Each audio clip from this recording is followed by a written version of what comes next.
Ah, the fall.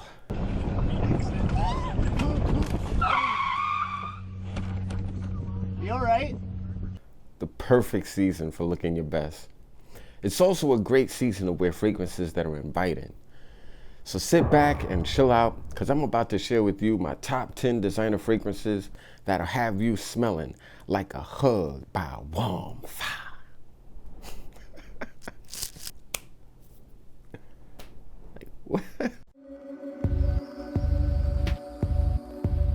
What's going on, YouTube? I'm that cologne guy E, and this is SimplyPut Scents. On this channel, I entertain you by talking about some of the best and worst fragrances on the market today. And my goal is to help you save time and money. So hit that subscribe button and that bell, because I put in that work when it comes to these videos, and I don't think you guys deserve nothing less. So people, I really love this time of year. This is the season to break out them fragrances with dark fruit, dark florals, woods, tobacco, booze, and tons of spices. These are all common elements in a perfect fall scent. Fragrances with an earthy feel are also great fall options. On this year's list, I removed some of my common favorites that I always talk about in the past, so you won't be seeing favorites like Tom Ford Noir Extreme, J. Pour Homme by Boucheron, Boss Bottled Intense Eau de Parfum, Spice Bomb, Crazed by Armagh, Pure Mold, or Halston Man Amber. And to be real, Eau Masculine Eau de Parfum Intense by Lolita Lempica would have been my #1 this year, but practically it's unavailable, so I had to remove it from the list too. So yeah, all of those fragrances are insane, but I talked them up a lot, so I wanted to give some light to new fragrances I discovered for the fall. So yeah, I'm not really doing honorable mentions this year, so all of those fragrances that I just mentioned, those will be my honorable mentions. If you really want to know a little bit more about them, you can check out old top 10 videos from like my past fragrance playlist. From the house of Cristiano Ronaldo Legacy Private Edition. This is one of the best celebrity fragrances ever offered to men, in my opinion. It could also be the best fragrance ever made by an athlete. Michael Jordan's legend has gotten dethroned, guys. And I know the bar, yeah, it ain't really that high, but yeah, it is what it is. I was really impressed because to me, it smells like a fragrance designed by a reputable designer brand. It makes a really great night out fragrance for the fall, and it features maple syrup that grease your nose along with basil and neroli as soon as you spray it on your skin.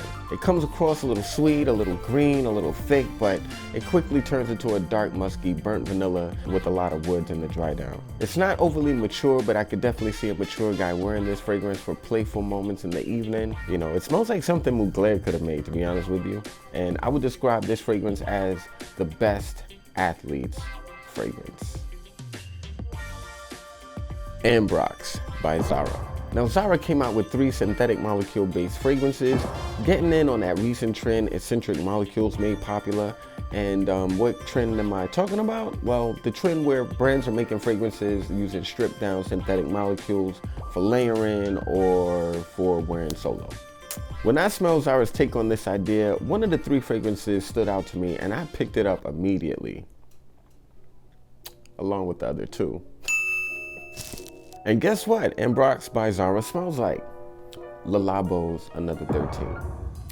Yep, a scent that costs $275 at Le Labo can be found at Zara for $19.95.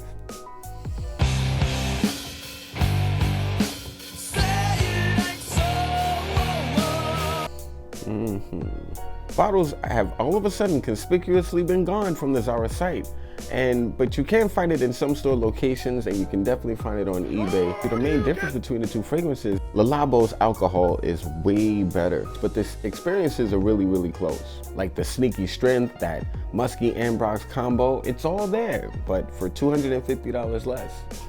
So if you loved Another 13 but didn't find the price justifiable, just get to Zara ASAP. You will be shocked as I was. I would describe this fragrance as sexy musk chemical. Bleu de Chanel Parfum. Bleu de Chanel Parfum is the noir version of the Bleu de Chanel lineup of fragrances. It's a dark, smooth night out version of Bleu de Chanel that will also shine in cooler weather.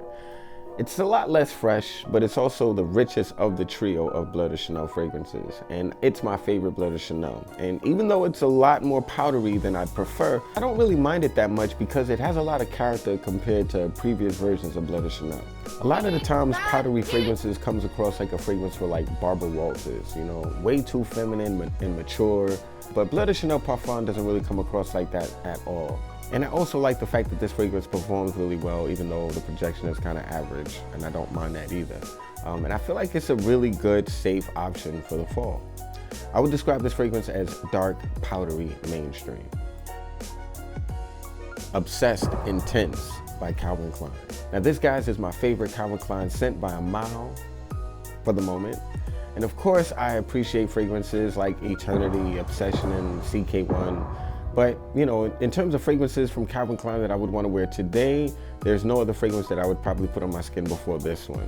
And it's not your average generic Calvin Klein fragrance, and I think that's the main reason why. It's more of like an Eastern nod fragrance, you know, not the bland Western style boring aquatics that we're used to from Calvin Klein.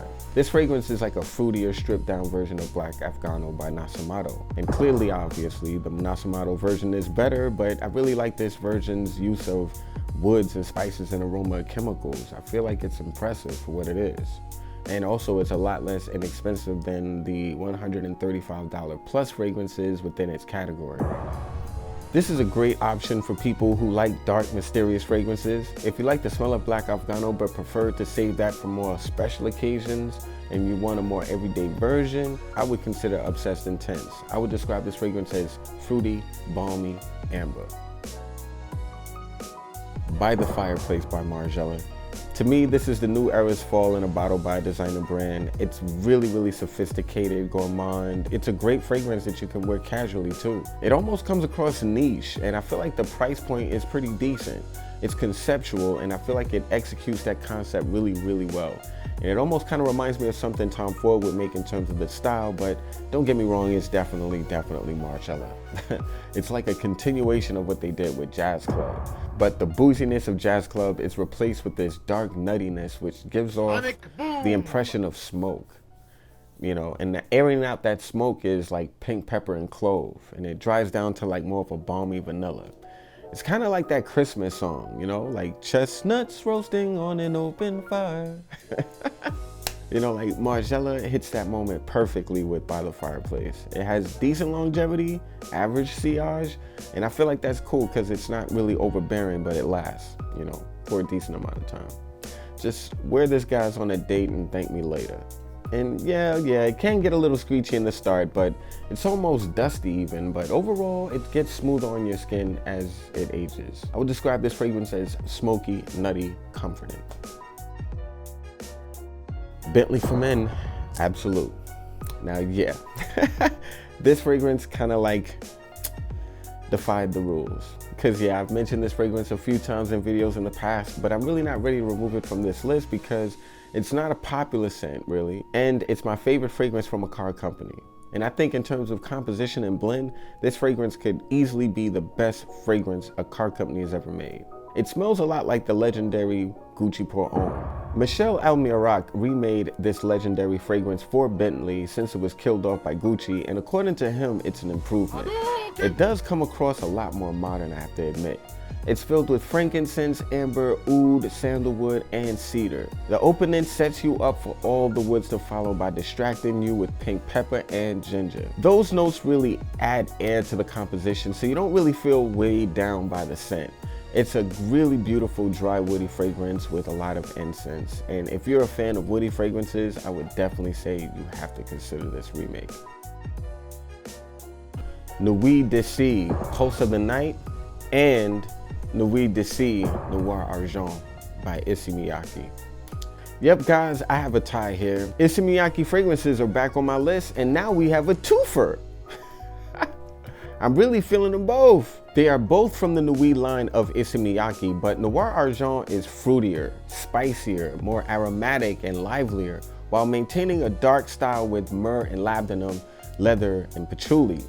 Even though it's a nuit scent or a dark scent perfect for evenings, Noir Argent is perfect for day use in cold weather. Pulse of the Night, on the other hand, is denser, darker, more assertive, with amber, tonka, and vanilla anchor in it. Pulse of the Night is perfect for, you guessed it, like the night. Like, it's a really, really awesome night out fragrance. It can easily be worn on cold days, but I think this fragrance shines most on fall evenings. To me, it's like in the same style as Bleu de Chanel Parfum and Sauvage Parfum, but I feel like this fragrance is a lot better than both of them. It's not really going to remind you of no other scent. Noir Argent is a dark, sweet freshie in the same style of scent of, let's say, YEDP by Yves Saint Laurent or Prada L'Homme Intense by Prada.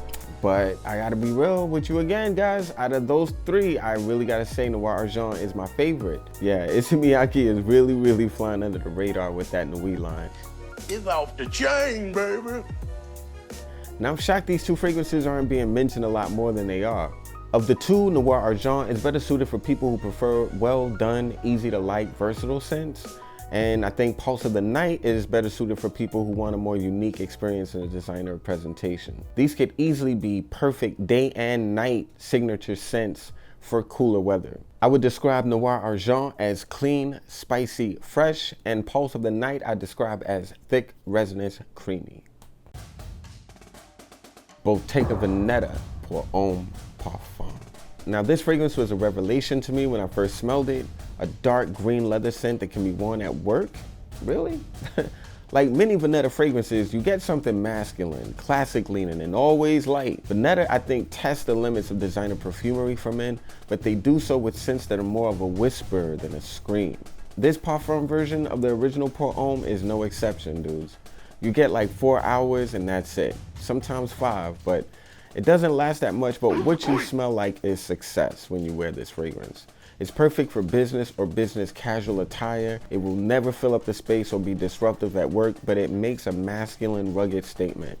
Leather, cardamom, fir balsam are the main notes, and I would describe this fragrance as a madman scent. Florie by Comme des Garçons. I love this stuff right here. Comme des Garçons is a Japanese avant-garde designer brand that creates avant-garde fragrances in avant-garde bottles. A lot of people consider Comme des Garçons niche because their fragrances and presentations are so unique and far from mainstream, but in reality, their fragrances just stay true to their brand aesthetic, which is conceptual, minimalist, and definitely futuristic. Comme des Garçons like makes things for tomorrow and hope like we all catch up. It's a dark plum fragrance with a lot of sandalwood and smoke. What I really like about it is it's not really a sweet scent. It smells way more expensive than it is retail, and it's made to fit the fall perfectly. I love Plum Japonais by Tom Ford, which is another well-done dark plum scent, but Florie might be the more masculine option of the two. And it also sells for about $200 less for a 100 ml. Ow. That doesn't hurt. It lasts on skin for about 6 to 7 hours, but I think the projection is kind of average. I would describe this fragrance as earthy, plum, and incense. Final. Masai Mara by Belle. Belle is a 100-plus-year-old fragrance brand, and they really come back with their Grand Cru collection, which is like affordable, simple, cologne-styled fragrances inspired by world cultures and landscapes. Masai Mara is inspired by the Masai Mara National Reserve in Kenya, and this fragrance is warm and it smells kind of spicy, and it kind of gives you the impression of like honey tobacco. The main ingredient in Masai Mara is buku, which is an ingredient that comes from South Africa, and it comes across like minty, almost spicy. Some people will probably think it's cinnamon. And that's the thing about this fragrance. You start to smell a lot of things that really aren't there at all. Like some people will smell cinnamon, some people will smell honey, some people will smell plum, some people will smell citrus, some will smell tobacco, some will smell vanilla, some will smell patchouli, some will smell amber, for sure. And in reality, this fragrance only has labdanum, buku, and like this floral component called Egyptian blue chamomile. The feel of the scent is equally confounding. It's light, but it's dense. It's fresh, but it's warm. It's sexy, it's reserved. Masai Mara is like a story of opposites, and it's really a shame that it's not really focused on a lot more often, but Beldu should be credited for making a really, really awesome product at an amazing price point. Like, technically they shouldn't even be on this list, but I'm gonna bend the rules for them because like they are doing amazing right now. Like, and they proved that it's possible to offer quality perfumes in 100ml bottles for under $95. So guys, that's my top 10 fall list. What fragrances are you wearing this fall? I'm curious. Let me know in the comment section down below. Like this video if you appreciated it, and subscribe to Simply Put Scents. I really appreciate your support. Oh yeah guys, and come out if you're gonna be in the New York City area. Please come and join me and many of your favorite YouTubers like Demi Rollins, Jeremy Fragrance, Steven and Carlos, Max Forte, Cubano, Justin Copeland, and others this November 2nd in the Fashion District in Manhattan. I think about a quarter of the tickets are still available, so go to the scentexplore.com website right here and get your tickets, guys. It's gonna be awesome, guys. So yeah, check out scentexplore.com to get your tickets and get more information. And yeah, I'll see you there.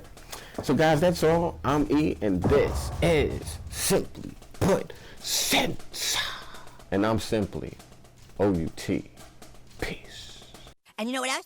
Screw you guys. I'm going home. Screw you guys. Home.